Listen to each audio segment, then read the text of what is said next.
KSRTC ശമ്പളം ലഭിക്കാത്തതിൽ ജീവനക്കാരൻ തലകുത്തി നിന്ന് പ്രതിഷേധിച്ചു.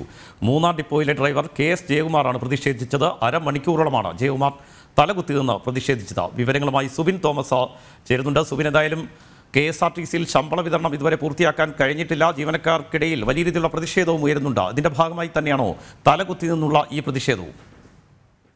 തീർച്ചയായും അത്തരത്തിൽ തന്നെയാണ്. പ്രധാനമായും 5-ാം തീയതി ഈ ഒരു ശമ്പളം, അതായത് KSRTC ജീവനക്കാരുടെ ശമ്പളം കുടിശ്ശികയില്ലാതെ മുടങ്ങാതെ നൽകുമെന്നായിരുന്നു മന്ത്രി KB ഗണേഷ് കുമാർ വ്യക്തമാക്കിയത്. പക്ഷേ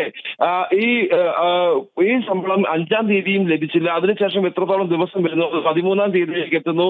അതിനുശേഷവും ഈ ഒരു ശമ്പളം ലഭിക്കാതെ വന്നതോടുകൂടിയാണ് പ്രതിഷേധവുമായി KSRTC ജീവനക്കാർ തന്നെ രംഗത്തെത്തിയിട്ടുള്ളത്. ഇടുക്കി ജില്ലയിലെ മൂന്നാറിലാണ് ഇത്തരത്തിൽ തലകുത്തി നിന്ന് ജീവനക്കാരൻ പ്രതിഷേധിച്ചത്.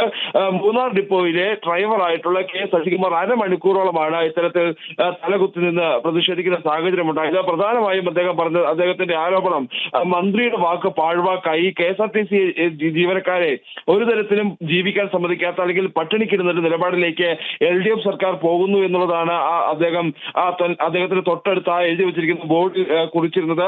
അതുകൊണ്ട് തന്നെ തുടർ പ്രതിഷേധങ്ങൾ ഉണ്ടാകുമെന്നുള്ളൊരു മുന്നറിയിപ്പും ഈ ജയകുമാർ നൽകുന്നുണ്ട്. എന്തായാലും KSRTCയിൽ ഈ ശമ്പളം മുടങ്ങിയതോടുകൂടി വലിയ രീതിയിലുള്ള അമർഷം ഇപ്പോഴും വീണ്ടും ഈ ജീവനക്കാരിൽ ഉടലെടുക്കുന്ന ഒരു സാഹചര്യമുണ്ട്. അവരുടെ ദൈനംദിന ജീവിതത്തിലെ കാര്യങ്ങൾ പോലും പലതും മുടങ്ങിപ്പോകുന്ന ഒരു സാഹചര്യമുണ്ട്. അതെല്ലാം തന്നെ അവർക്ക് വലിയ രീതിയിലുള്ള ബുദ്ധിമുട്ടുകൾ ഉണ്ടാക്കുന്നുണ്ട്. എന്നിരുന്നാൽ പോലും ഇത്തരത്തിൽ ജോലിക്ക് അവർ വരുന്നു. പക്ഷേ അതിന് ഉതകുന്ന ശമ്പളം അവർക്ക് പറഞ്ഞിരിക്കുന്ന ശമ്പളം പോലും ലഭിക്കാത്ത ഒരു സാഹചര്യമുള്ളത് കൊണ്ട് ഇടുക്കിയിൽ നിന്ന് വിശദാംശങ്ങൾ നൽകിയത്.